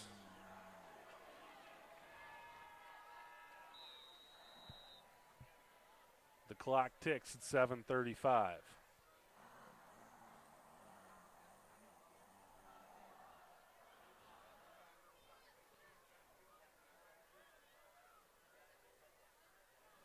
Kuslik hands it off to Kuslik, and he's going to pick up about 4. So you think they're brothers?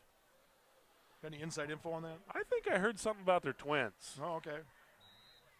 My neighbor actually is an avid viewer of this River Falls team. Comes over to Raymer Field usually every home game. Just taking a little high school football. Would make sense. They are both seniors, so if they're going to be brothers, they're going to have to be twins. Or pretty tough to. I suppose it's not impossible, but. Kusalik throwing it around to the right side, and that could be intercepted. No, it looks like it's incomplete. Incomplete. Boy. Threw it into a host of white shirts. Sam Rosica comes out of it with the ball, but the officials call it incomplete. So it'll be a 3rd and long for the Raiders, or for the Wildcats.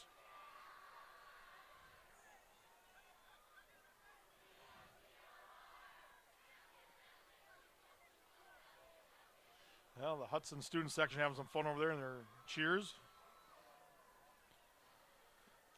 Nice crowd making the trip down here to Raymer Field, but thinning out. Cool night tonight, and we've got a game that's kind of slowing down, so a lot of folks are on the road. Kuslik looking to throw, throws it over to the right side. Nice. Oh, incomplete. Nearly caught. Defended out there by Tyler Schmershna, and we'll bring up 4th down for the Cats. Now look at Ben One-Row out there again. Or Eric One-Row, excuse me. Ben, I believe, was, a year or 2 ago. I remember calling that name. It looked like he had a chance of catching that ball and just couldn't quite bring it down. Schmershna kind of climbed up his shoulder pads and Gave swatted it out of there. Gave him a hand with getting rid of that ball. And so River Falls will send out the punt team with 6:34 left in the 4th quarter, and the Raiders leading it 28-0. Oh, I thought they were gonna fake it. Oh, I was gonna say he was blocked into it. Boy, the punter wanted a flag, but he was clearly blocked into the punter. I had some contact back there, but flag will remain in the official's pocket. And the Raiders will take over with good field position here. Yeah, Raiders making some wholesale changes on the offensive line. So we've got Matt Wang in there. We've got number 78, Austin Blank in there. We've got number 76, Andy Wang in there. Looks like the skill position players remain, though. I see Malik in there, Schmershna in there as well. So number 68, Randy Yang in there. This you like to see. This is, get these kids some playing time. Football's a lot of work, and for these kids to, get some playing time in a win against an arch rival, it's good to see. So the Raiders with 1st and 10 will run it up the middle, and nothing doing there.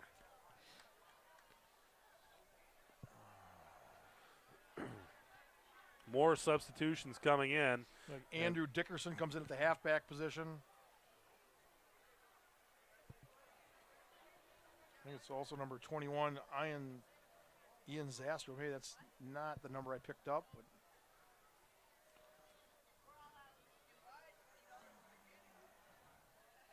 and they will run the pitcher on the left side to Dickerson. Dickerson losing a couple yards there on 2nd down. Ian Zastro, the quarterback, the junior, comes in. That's a name we haven't seen. I don't think we've seen him at quarterback yet this season, have we, Chris? Yeah, I don't believe so. Usually in this time we see John Gallardi, so it's the first time we've seen Zastro. Well, and here we are in a passing situation where you get to see Zastro's arm. Zastro donning the 21. We don't see a lot of quarterbacks wearing the 21. Well, Hudson's going to have to decide what they're going to do at quarterback next year because this is Luke Miller's last year at Hudson. And Zastro will hand it off, and again, No gain there for the Raiders, and that will bring out the punt team. Well, it would have been nice to see the second team offense maybe string a little something together there and maybe try to get a first down or two, but the clock now ticking under 5 minutes to go. As Astro a junior, Gallardi a senior, so you may be seeing your future quarterback on the field right now, Joel. Line card into punt for the Raiders. And the kick is away. It's a good one. A nice high kick. And it bounces off. Oh, the Raiders have it. Raiders have it.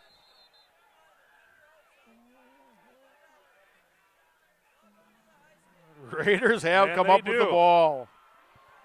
The official's going, where's the ball? And one of the Raiders already has it over to the sideline. And there you see that. Check at the bottom of the pile. And it took a bounce, hit a Wildcat, and the Raider offense is back on the field. It's good to see. See these other kids get some playing time. They do a good job. Those defensive coaches do a good job of rotating players in, throughout the game. And, it's such a critical the offensive line position where it's so hard to rotate kids in one by one. Or, it's nice to see this second group getting some playing time. And as you said, Joel, playing football is really unlike a lot of other sports. And it's a ton of work, and you to get these guys a reward is nice. You can't do it with 11 guys. So Zastro will hand it off. Is that number Chuck Peterson? Number 23, was that the ball carrier there?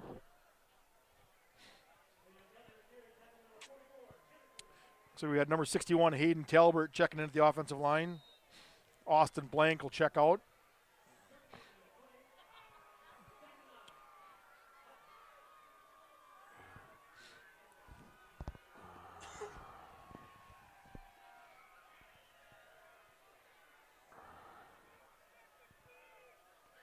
So we got Blake Amborn out there at a halfback position again.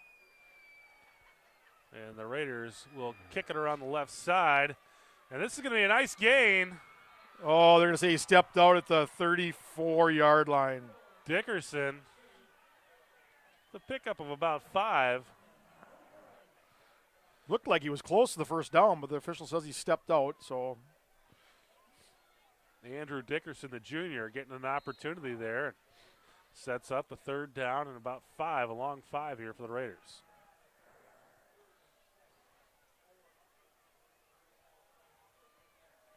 Did get a chance to talk to one of the Hudson freshman coaches today. The Hudson freshman won last night. They played River Falls, I think by this same score, 28 or 29 to nothing. This time they'll give it to the up man. And I don't have a name for that guy. Number 18, the carry for the Raiders. Not on our roster. It's like Carl Wertheimer, number 53, checking in the offensive line. Number 76, Andy Wang checking out. 3:07 and counting. 4th down and 5 coming up for the Raiders. Well, let's see him pick up a first down here and keep this offensive group out on the field and get some more players in some playing time. Get them some more snaps.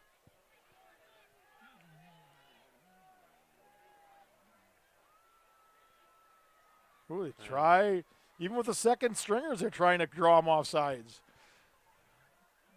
Oh, and Hudson jumps. And the Raiders move. Well, that may change their plan here, what they want to do. That's going to make it 4th and 9 instead of 4th and 4. I haven't seen any big changes in the lineup no, yet. Coach Cole is very emphatic, saying we're going for it. I think he's just content to. Now they're moving. Oh. So now we've got some substitutions. It looks like the Raiders will punt, and with 2:28, trying to preserve the shutout here. I would think Hudson, if I was the Hudson coaching staff, I would let this clock run all the way down and maybe even take the penalty. I mean, 5 yards here is not going to hurt you at all. This time, Holmes into punt.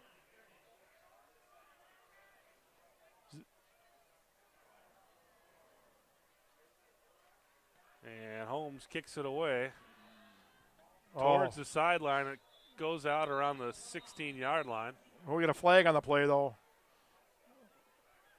I don't know what's false start against the Raiders. Well, hopefully they'll decline They it. decline it. Kind of an odd place to see that flag, though. I guess that was about where the line of scrimmage was. Well, and we've got some new defensive linemen coming out here. So 2:02 Jacob Moline coming out. left in this football game. Raiders with some of their starters still on the field. I see Beinlick. I see Schmershna. Josh Evenson out there, defensive back. Number 9, Miles Lewis out there, a sophomore. And the Wildcats will run it up the middle. Oh, Short gain with Kuselik. Tyler Schmertzna coming off the field. Emerson Corum looks like he's getting some playing time, number 50.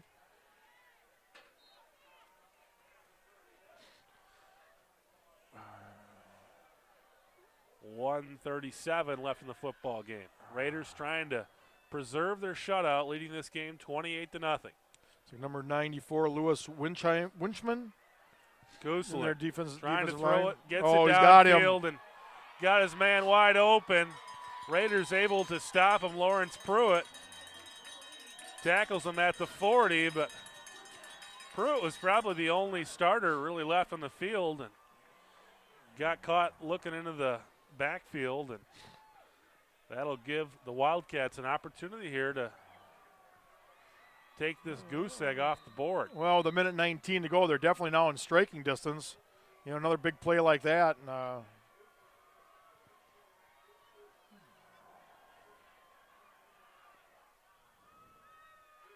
Kuselik looking to throw again. Gets the ball out, and it's complete down to the 25. you know, this is a position in the game where one of these defensive players has to step up and make a play.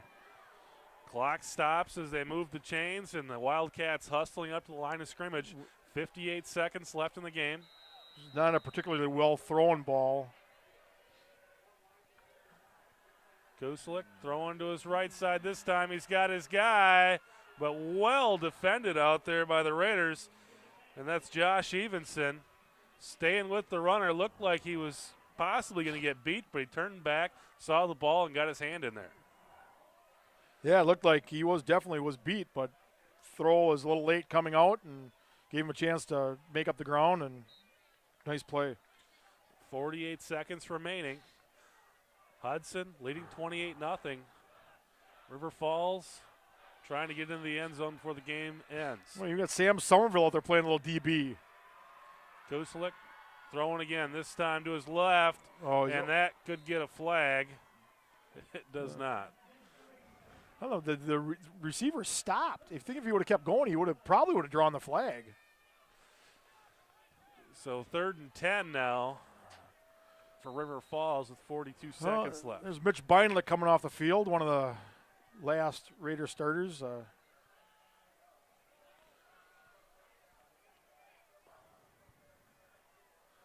Kuselik looking to his right, throw into his right, and nearly intercepted by Evenson. Evenson with a nice job, just kind of staying with him, and sometimes you can just slow your receiver down by not stretching out the strides too much there. Well, in this situation where you know it's coming, they got to throw the ball. They're not going to throw again. They're going to throw at least 10 yards.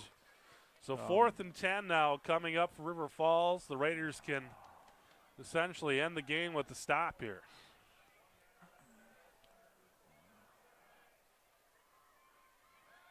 Kuselik rolling to his right. He's under pressure. He's got some room to run. And he's going to get the first down. Boy. So that gives them a fresh set of downs with 27 seconds left. Well, now they can take 4 shots into the end zone here.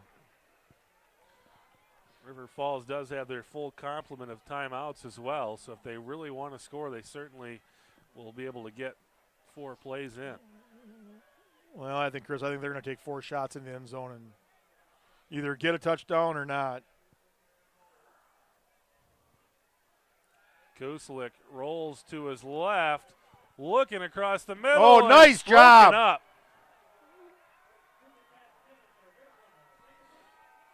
That was Emerson Corum batting that pass away.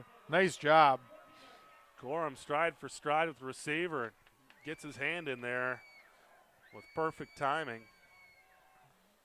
Bring up 2nd and 10 with 21 seconds left. Some of you may recognize that Emerson Corum, that name. He had an older brother, Spencer Corum, who played for the Raiders. Receiver wide to the left, one wide to the right, two in the backfield. And Kuslik throwing over to his left side. Man-on-man coverage, and it's going to be incomplete. Somerville with the coverage on the left side. You know, that could have been called defense or offensive pass interference there. He stood there, and then gave the defender a little bit of a shove as that ball went over his head, trying to get a little separation.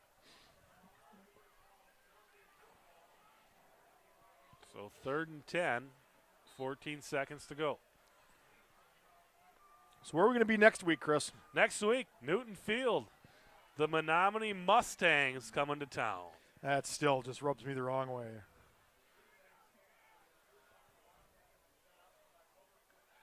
Kuslik throwing it to the left, and it'll be incomplete, and that'll bring up 4th and 10. The receiver went to the right, the ball went to the left. A little miscommunication there between receiver and quarterback. Well, they got one shot here, Chris. 10 seconds. Menominee hosting Rice Lake tonight in the duel of undefeated teams in the Big Rivers. If the Raiders can stop Wildcats here, I believe this is the first time the Wildcats have been shut out this year. It is. Able to get 7 on Menominee and Memorial. Kuslik in trouble, gets out of it. Throw into the end zone, and that'll it'll be do incomplete. The Raiders' second-team defense able to keep the Wildcats off the clock and preserve the shutout. The offense onto the field for the victory formation. 3 seconds left to go, and that should be all she wrote. And, you know, that's the thing. That's one thing those kids will remember forever. They went out there and they preserved the shutout, kept the Wildcats out of the end zone. And I can guarantee you the first-team defense was right up there giving those guys a big handshake as well. Yes, they were.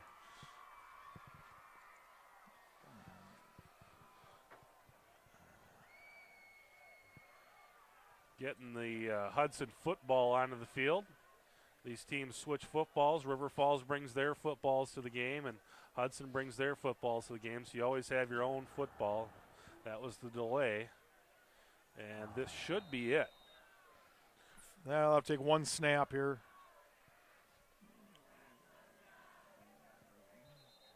And that's going to be your ball game. The Hudson Raiders defeating the River Falls Wildcats tonight, 28-0, and that improves the Raiders' record to 3-2 in conference, and they need just one win to become playoff eligible, and it'd be nice to get it next week against Menominee.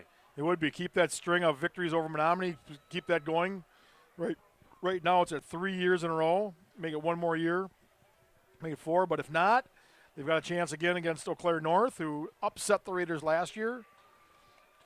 The Raiders with a couple opportunities last year to get into the playoffs with North and Memorial, and unfortunately fell in both those games. But, hey, they can get it done next week. It won't matter what happens against North. But tonight, a huge win for the Raiders coming down here, playing a rivalry game. And, yes, River Falls not the team that maybe others would like to see them be, but it's a rivalry game, and River Falls has traditionally played the Raiders tough, even when they're down. Yep, and that's it. It's one of those games that, you know, if you can't get up, if you're a Raider and you can't get up to play the Wildcats, or you're a Wildcat and you can't get up to play the Raiders, you know, the towns being situated just, you know, a few miles down the road, I believe it's 11 miles apart. It's one of those situations where it doesn't matter what the records are. So a big win here tonight for the Raiders, and next week, the huge game, the game with Menominee at Newton Field. We'll be there. You be there as well. For Joel Eby, I'm Chris Larson.